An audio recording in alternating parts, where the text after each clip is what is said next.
Any character with a Gorn arch-villain as a backstory is gonna give us some good episodes. I've always wanted to wrestle a Gorn. BJJ skills.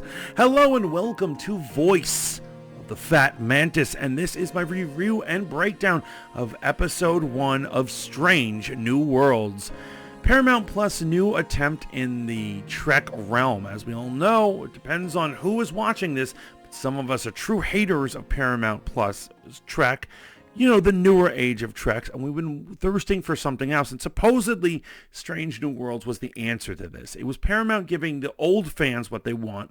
There seemed to be a lot of canon and just other like regular, should I say, artistic language and design violations in the current Trek, and so it's kind of a bummer for us old school Trekkers. And so they've decided to give us Strange New Worlds, a prequel to the original series where Captain Christopher Pike leads them, portrayed by the amazing Anson Mount. What a handsome, dashing man who really, I would let him lead my starship. I've got to say this. And so what did I think of the first episode?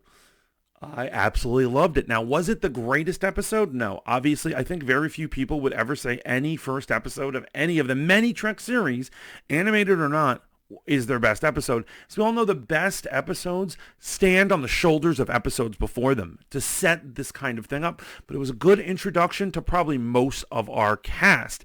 So we all know that the engineer was not present. Now, they did a running gag as to who their life science officer for the ship was going to be. We're going to get into that in the Easter egg area. Right now, I just want to do a general review.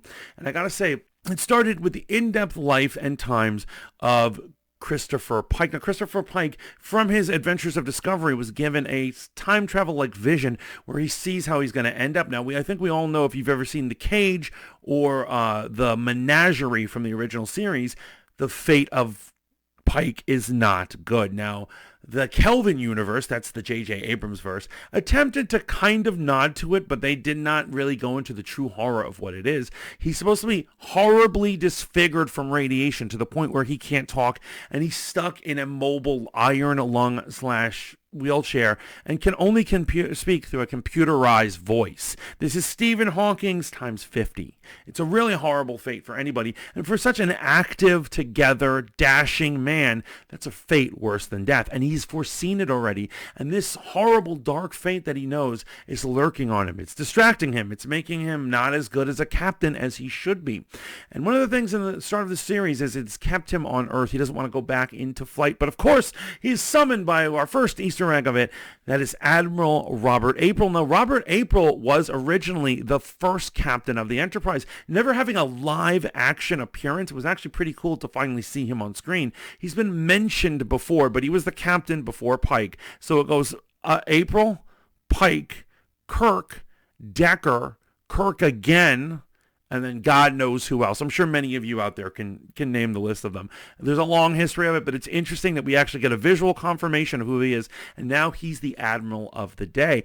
The show also went into the backstory of Spock, and I really enjoyed it. It's actually strange. Now, here's the thing. Ethan Peck is kind of doing Spock in a more emotional way than I'm used to seeing him.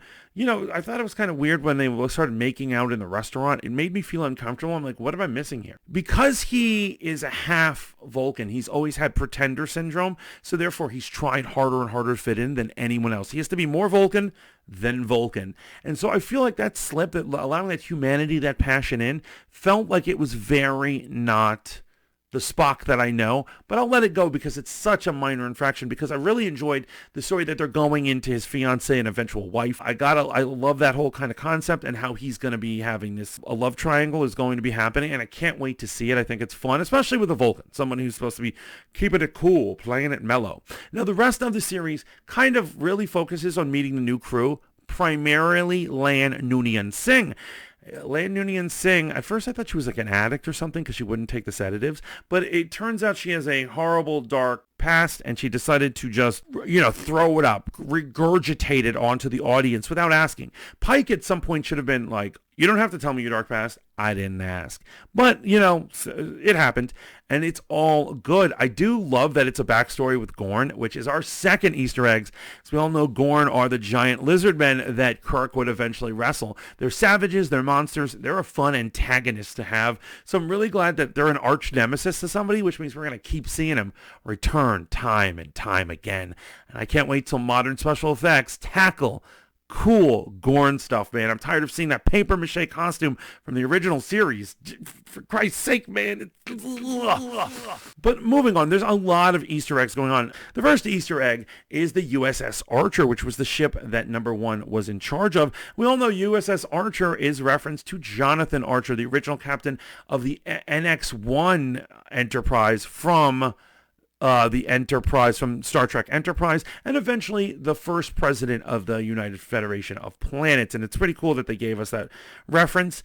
Then also we've got Chief Kyle. Now, Chief Kyle, the transporter chief, he's not a new character. We actually used to exist in the original Trek.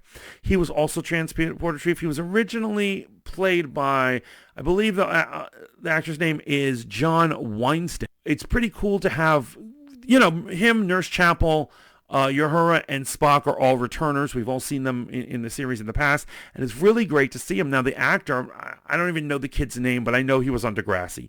But he's not one of the cool Degrassi kids. He was on Degrassi The Next Class, which in terms of, like, it's bad Degrassi. It's not real Degrassi. I kind of wish that, like, they could give jobs to, like, real Degrassi actors. I would really love to see Drake up in here. Drake should play an alien with, like, a weird forehead and weird ears. I'd be down for that. Other ones that we've had, of course, references the Gorn, and then also the whole episode was about General Order 1, or as it's been renamed in this episode, I love it, the Prime Directive. And it would make sense that General Order 1 is the Prime Directive, and we get to see what the origin of that word is. And I love that Pike jokingly says, "It will never stick."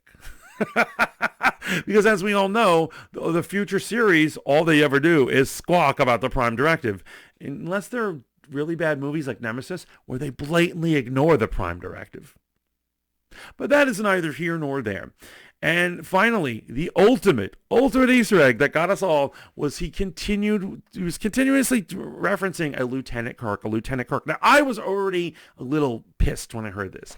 I know for a fact that during this timeline, Kirk should at least be the rank of commander, if not captain, at this point, because this is only 6 years before he takes over the seat of the Enterprise, the flagship. So he should already be commanding his own vessel. It should be, I believe, a destroyer, an unnamed destroyer in the history of Kirk. And so I was like, are they going to do this? Are they going to do this? Are they going to change his rank and do all this crazy stuff? And at the end of the episode, he comes in and he's got a mustache and looks like he's straight out of the 60s. He's 60s fit, and it's totally weird. And you realize, oh my God, this is Kirk's little brother. It's Kirk's little brother, who actually is in the original series, season 1, episode 29, episode called Operation Annihilate. So I love that reference is there. I love that he's serving on the Enterprise. It's all fun and games. I'm really into this. One of the things I really gotta praise this for is all the characters were likable. The ultimate moral of the story, although there weren't many twists and turns on it, it did make me misty-eyed when he was talking about the World War III and the destruction of humanity. And if you're not good, you're going to end up like how all the hardships of Earth. And I really, really enjoyed it. And I love that it was uplifting, that they helped this alien race. It wasn't some sort of trap or trick for more annihilation, pestilence, and disease, or murder like all the other Paramount Plus track. I got to talk to my therapist about that. Another real quick thing I got to say is I really enjoyed the actresses. I love it that they're having like a fun, sexy Trek. I got to say most of the actresses are on that level. And I don't know which one I have a crush on yet, but I can't wait to find out. But the point is I really liked this episode, and the real question is, what do you guys think about it? Please just go nuts in the comments. I really want to know what you think about it. Did you like it? Is this what you were expecting from it? Are you going to watch more of it? Honestly, they don't have to be the greatest episodes in the world, but if they're more hopeful, colorful, just all around fun, and have this cast, I'm already love this cast, then I'm going to keep coming back for more. But that's all I have. That's all the news fit to print. This is the Fat Mantis signing off. Remember to like, share, and subscribe so I can keep doing my thing on this channel. I can keep making it happen, and I can keep making videos for all of you beautiful people. Until next time, ciao. for now.